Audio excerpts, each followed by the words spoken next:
Hello everyone, welcome to 3ddesignacademy.com. In this lesson, we will learn about the blend curve tool. So the blend curve tool, which is located under curves over here, if you click on this, you'll get a toolbox that pops out like that. So it is usually used to align basically in place of aligning curves. So let me show you how it's used. Now let's say we have two surfaces like this and you want to add a fillet here. So, and depending on the surface structure, sometimes it's not going to give you the most even surface structure. So let me show you guys what I mean. So I'm just going to do a fillet over here. It's going to be chord G2, quarter length of, I think 100 should work. So let me just put a fillet here. And because if you look at this, there's a little bit of curvature difference between these two surfaces. It's not going to give me a fillet that's going to be even distance between the theoreticals. So in this case, what you can do is you can just undo like this, and you can use some alternative methods in order to build a fillet. So in this case, what I'm going to do is I'm just going to, grab a tubular offset, and I'm going to change the radius to 50 like this. And I'm just going to put a tube right here like that. And I'm just going to do a surface edit, trim both sides. And now I'm just going to use a blend curve like this. So what you need to do is you can just click on the new curve right here, and you can do a surface, it's edge align. So I'm just going to do a Control Alt like this on both sides like that.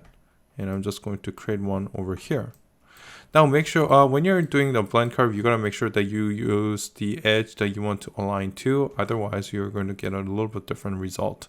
So I think in this case, it resulted in the same kind of orientation, but depending on how you place it, it's going to give you something a little bit different. Okay, so now let's just make sure that it is actually curvature aligned. So what I'm going to do is I'm just going to press the edit tool like this, and I'm going to press here, and I'm just going to make sure that I click on this manipulator right here so that it is aligned well. If you, let's say, click on this, for example, it's going to align the curve in a different direction. Now it's kind of hard to see because it automatically adjusts the ratio, in which case you'll see that it's actually aligned to this edge. So let me just try on this one, see if that, yes. So you'll see that it's actually aligned to this one. But since we're trying to build a fillet, let's make sure that it's aligned in the correct direction like this. Okay, so I'm just going to do the same thing over here like this. And now you can finish it off with a square. So side 1 is going to be curvature, side 3 is going to be curvature, and I'm just going to go ahead and build a fillet like this. Now, looks like this fillet has a little bit of, it's actually got a lot of span, so let me just clean up using explicit control and just adjusting to 5° one span on both sides. Okay, and you now have a much cleaner fillet that is structurally a little bit better than the one we built with surface fillet. Okay, so you might be asking, what is the point of using this when you can also just align a curve like this, change this to degree 5 and use align. So let me just go to object edit. I'm just going to align this side, G2 over here and G2 over here. You might be wondering why, because of this, at least the spacing wise, is going to give you a little bit more even CV structure. But this is where things get a little bit more interesting. So let's say you need to adjust the surface. So let's say you just pop it out like this.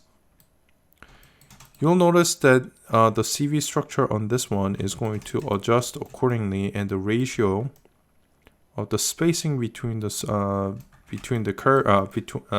CV structure, the spacing between the CVs, so they automatically adjust according to where this is located. As you can see over here, there's a little quite a big gap between the center CVs, whereas this one, it adjusts by itself.